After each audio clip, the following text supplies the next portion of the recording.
Isa sa pinaka nakakatuwang pagmasdan po ay kapag dadaan kayo dito sa kahabaan. Ang gaganda po ng mga halaman. Pinapakakot ko po kasi bababa to sa Mini Dino Park and Eco Garden. Pansin ko lang dito, merong ibang parte nitong mga wall na hindi na ganon kadami yung succulents. Nandiyan lang sila, inaaruga sila ng kalikasan. Siyempre konting tulong ng tubig dito. Hello everyone! This is Sir Misunaw, Mini Dino Park and Eco Garden, at narito pa tayo sa Benguet para ipakita sa inyo yung magagandang halaman at syempre yung mga tanawin dito. No? Maglalakad tayo dito sa kahabaan ng kalsadang ito kasi dito po makikita yung pinakamahabang succulents wall. Ano? Yun yung tawag namin dyan dahil dito po nakaganyan lang yung mga halaman. Ano. The last time pinakita ko sa inyo yung pagpunta namin dito, pero ngayon itutour ko kayo mula dun sa dulong-dulo hanggang papataas. Actually isang side pa lang po ito, meron pa po sa kabilang side, mahaba po yan. Ano, itong babagtasin nyo mula sa Atok Pabugyas. Ano, at dito sa Saklalan na tinatawag, ano, yan po yung mga kinukuhanan ng mga halaman nating succulents. Ano. So pakita ko yan sa inyo sa ating pagbalik, kaya kung ready na kayo mga ka-MDP, tutok lang po.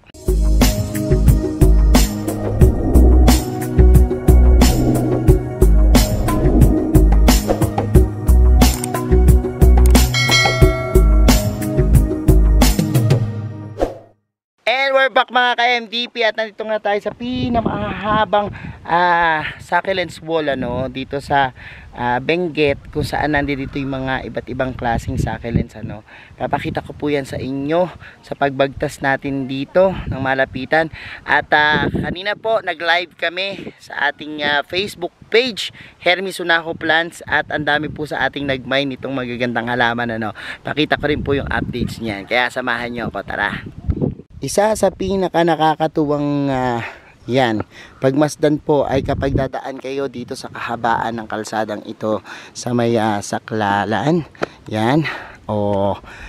Ito po kasi ay may mga nakalagay na mga succulents po, ano, na napakagaganda. Actually po pinag-usapan nga namin ito, buti dito, no, walang kumukuha ng mga halaman, ano, pero kung ito nasa atin yan, nasa lowland, di ako, ang dami-daming nawawala na dito.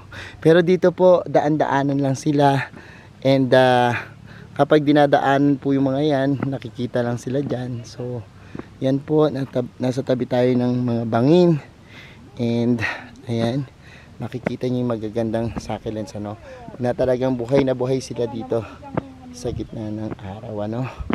Yan, ang dami magaganda, no. Ito po yung mga malalaki, no, sobrang lalaki po niyan, and kita niyo po, oh, ang gaganda.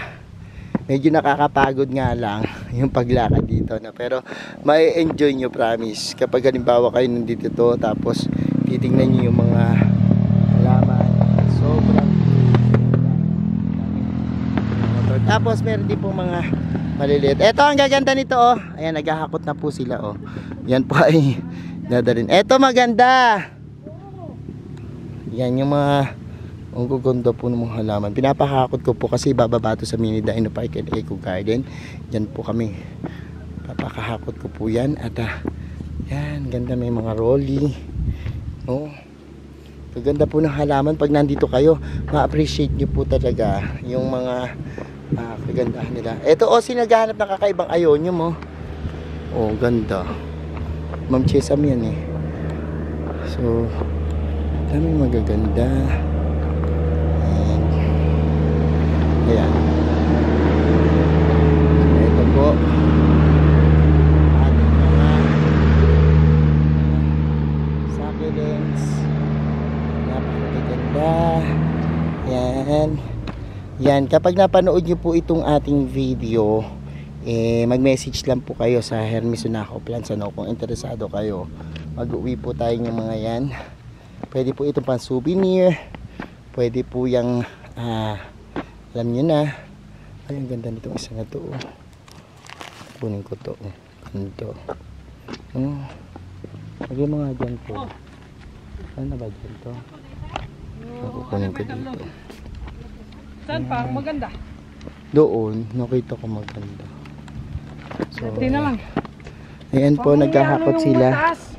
Naghahakot sila ng mga, yan, marami pa mga hinahakot at yung mga farmers. Palagay nga yan sa ito. So ayan po, kumukuha sila ng mga crates. And ayan, ang haba. Dito lang po kami kumukuha. Namimitas lang po kami dito. Pwede po kayo dito mamitas. Joke lang po. Ayan. Makiyaw tayo dito. And eto mga salad, oh, ganda. Ayan. Tapos doon, mayroong bangin doon, oh. Kanina muntik na ako mahulog dyan. Ayan, oh, kita mo. Napaka dami niyan, bangin. And gandun pa yan. Ayun pa po, oh, napakahaba. Pitin natin, oh. Mahaba. May mga tanim pala doon. Mga gulay, no? Ayan po. Kakatawa dito kahit pabaya-bayaan lang nila sa gilid, ano. Wala. Ayan, ang haba pa niyan. Pakahaba nitong wall na to. Meron pa dito. Ayan. Ayan o. Diba? Dami pa niyan. Meron pa dun sa kabila. Ang ganda ng farm dito. Tingnan nga natin yung farm doon. Ang ganda ng farm dito. Ayun o. Ganda. Ano kaya yung mga yun? Parang mga yung nakatanim doon ng mga ay dami pa pala dito mga succulents, oh. Mga scarecrow sila dyan. Ang dami talaga dito mga nakakatawa itong mga ay ang gaganda, oh.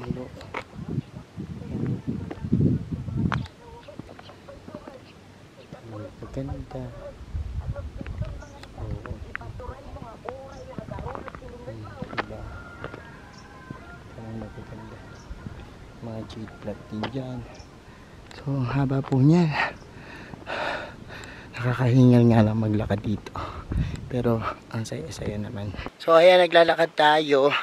Napansin ko lang dito, merong ibang parte nitong mga wall na hindi na ganon kadami yung succulents. Dahil nga siguro sinasabi natin na parang kulang na yung demands, no? Or parang bumaba na yung demand sa kanila. Kaya yung ibang farmer hindi na nagtatanim. Kasi dito kasi kanya-kanyang tapat ng bahay. Kapag katapat nitong pinakabakod na to, yun na yung tinataniman nila ng mga succulents, ano? Pero dahil nga siguro sa mga konting demands, hindi na sila nagtatanim, ano, o ibang crops na lang yung tinatanim nila. Pero tingnan natin, sana naman yung mga iba na magka-interest sa halaman na ito, mapagpatuloy nyo po, no, yung pagbili. At tayo naman na nagtuturo ng mga care tips at syempre yung pag-aalaga nila para mabuhay nyo po, talagang ginagawa natin yung mga paraan natin na makadiskubre ng bagong technique sa pag-aalaga ng halamang ito, no. So ngayon, tingnan natin yung iba pang mga problema dito, kasi napansin ko na isa pa rin sa naging problema dito is yung El Nino na tinatawag. Kasi po, sa ngayon, dumadanas tayo ng El Nino, madalang daw yung pagpatak dito ng ulan, ano, sa may Benguet. At yun yung nagiging problema nila, no, yung source of water.